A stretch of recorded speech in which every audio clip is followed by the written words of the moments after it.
ಮಹಾತ್ಮ ಗಾಂಧಿಯವರ ಅಧ್ಯಕ್ಷತೆಯಲ್ಲಿ 1924ರಲ್ಲಿ ಬೆಳಗಾವಿಯಲ್ಲಿ ನಡೆದ ಐತಿಹಾಸಿಕ ಕಾಂಗ್ರೆಸ್ ಅಧಿವೇಶನದ ಶತಮಾನೋತ್ಸವ ಹಿನ್ನೆಲೆಯಲ್ಲಿ ಬೆಳಗಾವಿಯಲ್ಲಿ ನಿನ್ನೆ ಹಮ್ಮಿಕೊಂಡಿದ್ದ ದೇಶಭಕ್ತಿ ಗಾಯನ, ವಿಚಾರ ಸಂಕಿರಣ, ಪುಸ್ತಕ ಬಿಡುಗಡೆ ಕಾರ್ಯಕ್ರಮಕ್ಕೆ ಕಾನೂನು ಮತ್ತು ಸಂಸದೀಯ ವ್ಯವಹಾರಗಳ ಸಚಿವ ಎಚ್.ಕೆ. ಪಾಟೀಲ್ ಚಾಲನೆ ನೀಡಿದರು.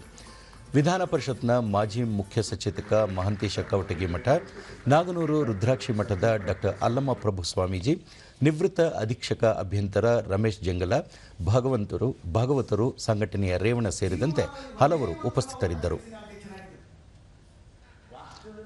ಈ ವೇಳೆ ಎಚ್.ಕೆ. ಪಾಟೀಲ್ ಬೆಳಗಾವಿ ಅಧಿವೇಶನದಲ್ಲಿ ಮಹಾತ್ಮ ಗಾಂಧೀಜಿಯವರ ನೇತೃತ್ವದಲ್ಲಿ ಕೈಗೊಂಡ ನಿರ್ಣಯಗಳನ್ನು ಮೆಲುಕು ಹಾಕುವ ಜೊತೆಗೆ ಸಮಾಜದ ಅನಿಷ್ಟ ಪದ್ಧತಿಗಳನ್ನು ತೊಡೆದುಹಾಕಲು ಕರೆ ಕೊಟ್ಟಿದ್ದ ವಿಷಯಗಳ ಕುರಿತು ಸಮಗ್ರವಾಗಿ ಚರ್ಚೆ ನಡೆಸಲಾಗುತ್ತಿದೆ.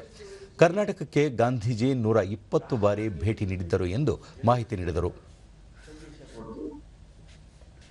ಇವೆಲ್ಲವನ್ನ ತಿಳಿದವರು ಮಾತ್ರ ಈ ಶತಮಾನೋತ್ಸವ ಸಂಭ್ರಮವನ್ನು ಒಪ್ತಾರೆ, ಅಪ್ಕೋತಾರೆ, ಅದನ್ನ ಆಚರಣೆ ಮಾಡ್ತಾರೆ.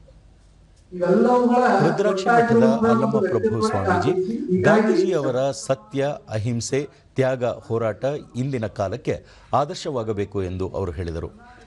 100 ವರ್ಷ ಹಿಂದೆ ಬಂದು ಹೊಂದಿರುವುದನ್ನ ಇತಿಹಾಸ ಅದು ಯಾವತ್ತಿಗೂ ನೆನಪಿಟ್ಕೊಳ್ಬೇಕು ಅನ್ನೋ ಕಾರಣಕ್ಕಾಗಿ ಇವತ್ತು ಇಲ್ಲಿ ಈ ಒಂದು ಕಾರ್ಯಕ್ರಮವನ್ನ ಸುದ್ದಿಗಾರರೊಂದಿಗೆ ಎಚ್.ಕೆ. ಪಾಟೀಲ್ ಬೆಳಗಾವಿ ಅಧಿವೇಶನದ ಶತಮಾನೋತ್ಸವ ಕಾರ್ಯಕ್ರಮವನ್ನು ಅಚ್ಚುಕಟ್ಟಾಗಿ ಆಯೋಜಿಸುವ ಕೆಲಸವನ್ನು ಮಾಡಲಾಗುತ್ತಿದೆ ಎಂದು ಹೇಳಿದರು.